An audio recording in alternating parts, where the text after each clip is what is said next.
All right, we're on chapter 26, auditions. So remember, he's trying to convince Mikkel to audition for the school talent show because she is so good at writing poetry, and so she's written songs on her ukulele and they're awesome.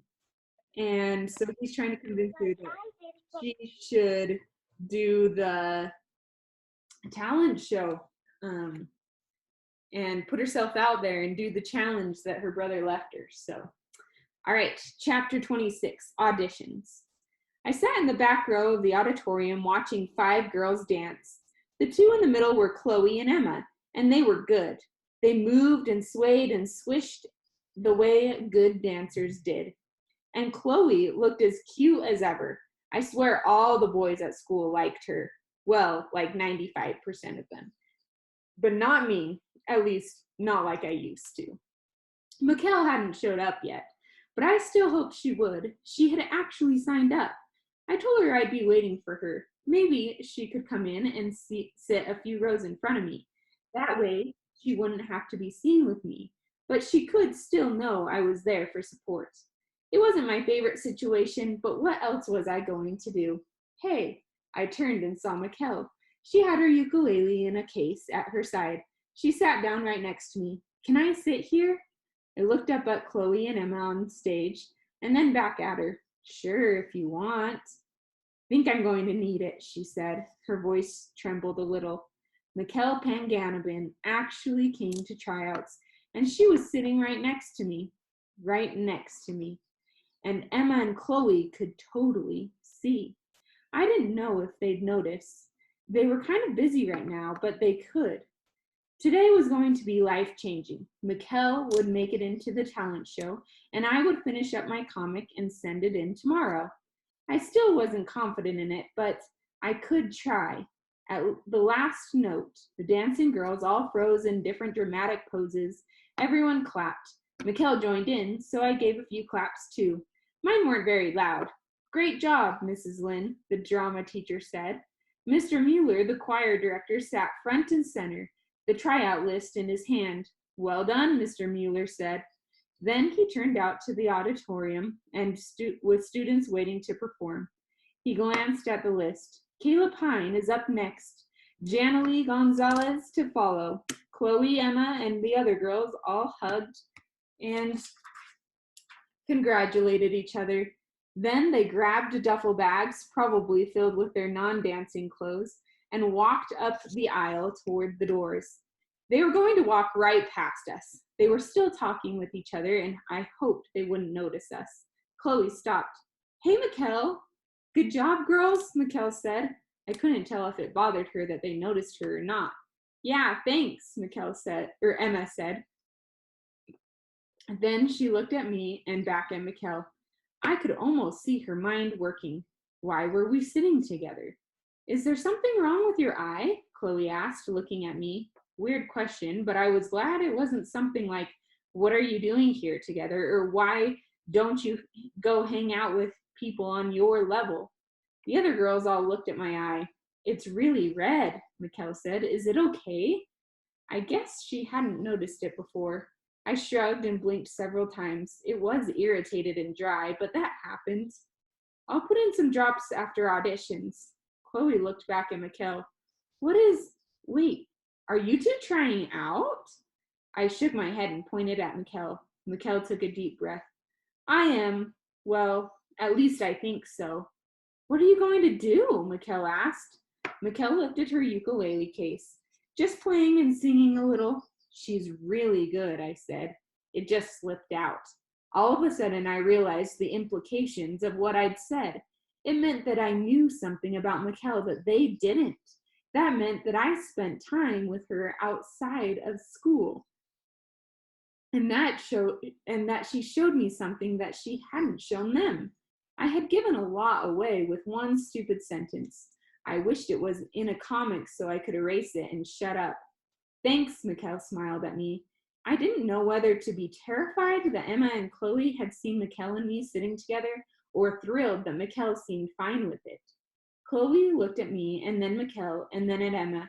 Her face looked a little confused. Well, we We've got to go. Good luck, she pointed at my eye. You might want to have that looked at. Break a leg, Emma said, or whatever they say when you're about to sing. And then they left. I didn't know what to think about that. They didn't mock her. That was good. But shouldn't they have stayed, watched their friend? Maybe they had somewhere they had to be. Of course, I was pretty glad they didn't stick around. I worried that they were going to tease Mikkel about this later, about hanging out with me, about singing with a ukulele in that talent show. On stage, a yo-yo flew away from Caleb's hand, then zoomed over his shoulder and back in front of him. Pretty cool. I did have to blink a little extra. Maybe my eye was drier than normal. Mikkel tapped her fingernails on the ukulele across her lap. Beside me, at school, I was still surprised. You okay? I asked. Terrified, she said, tapping faster. She had seemed so confident talking with Chloe and Emma a couple times minutes ago. Now she was practically trembling. Maybe it was because it was getting closer. Maybe she needed to be distracted or something. He's good, I said, nodding toward Caleb.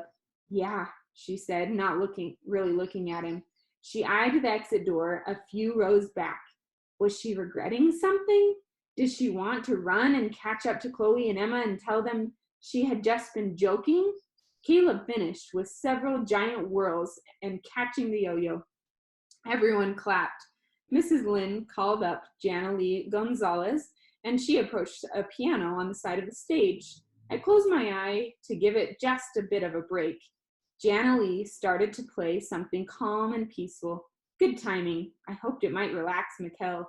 Maybe it was good enough that I came this far, Mikkel mumbled. I've never even sat in a room waiting to audition. Danny would understand. Maybe, I whispered back. Jana Lee played a little louder, but I don't understand. You're really good, Mikkel. Plus, you rock the ukulele. Well, if anyone can rock a ukulele, it seems like a weird thing to say, but you're really good. She let out a quiet laugh, but it was still a little too loud. You've got this, I said. She looked back at the exit sign. I tried to reassure her by patting her forearm, but she grabbed my hand and clutched it tight. No, I don't, she said. Her hand trembled a little. It was like I was a lifeline and she wouldn't let go. This was not what I'd thought my first experience holding hands with a girl would be like. It was more of a death grip. I squeezed back, trying to reassure her and hoping it didn't come across as too awkward. We saw 3 more acts, a monologue but about someone's father dying, super dramatic, a juggler, and someone who sang the Star-Spangled Banner while pogo sticking, which was weird but cool. Mikkel's clutching and fidgeting just got worse.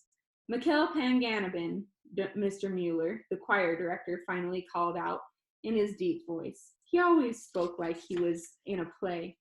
Mikkel swallowed. Her face reminded me of the squirrels that the Hulk liked to corner in the backyard. She let go of my hand and stumbled, trying to get out to the aisle. I didn't know what to do, so I did the only thing I could think of. Mikkel will do well, I rhymed, and cast a spell over all of us like a... Mikkel's look of confusion suddenly gave way to a nervous smile. A school bus, a fuss, a little phosphorus. You need to think it through a little more. She shook her head as she walked away. If nothing else, she made it all of the way up to the stage. Mikkel walked quickly and nervously to the center of the stage.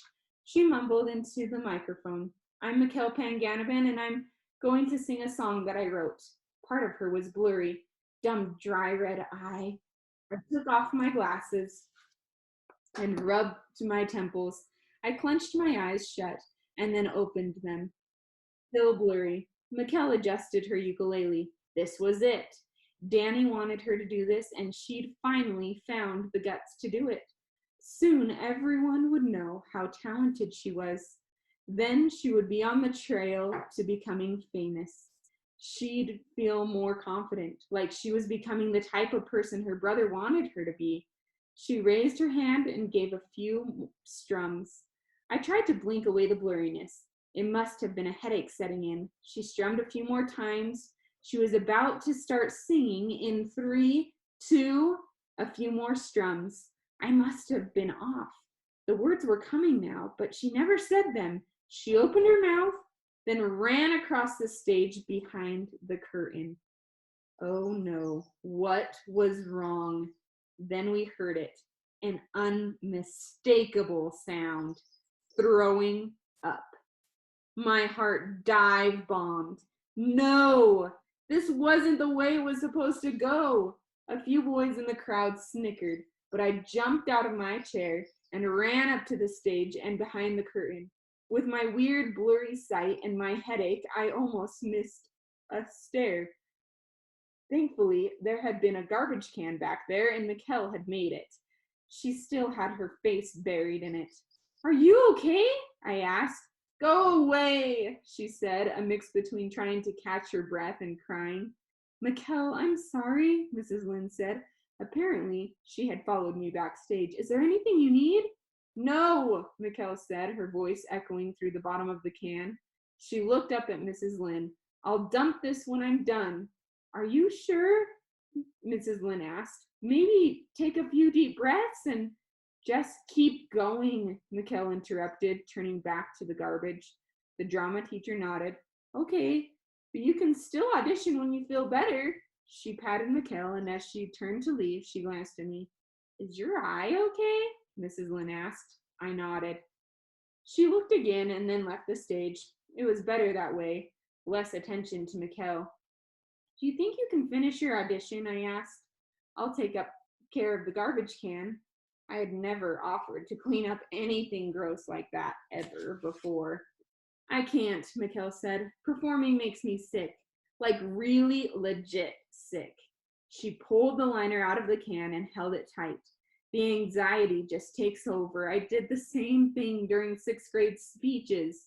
Just try to like you, I promise, I said. And Danny, she looked up at me and I didn't finish my sentence. I was getting better at reading faces, even blurry faces. It wasn't the right time to push this. Mikkel didn't believe she could do it. And now she wouldn't finish Danny's challenge. As she walked away with the garbage liner, Mikkel started bawling. Part of me wanted to cry too. Not only had the worst thing happened, but I closed one eye and then the other before admitting to myself there was a problem with my new eye. That's the end of chapter 26. Dun, dun, dun. Thanks for Mikkel, huh? Wow. I know.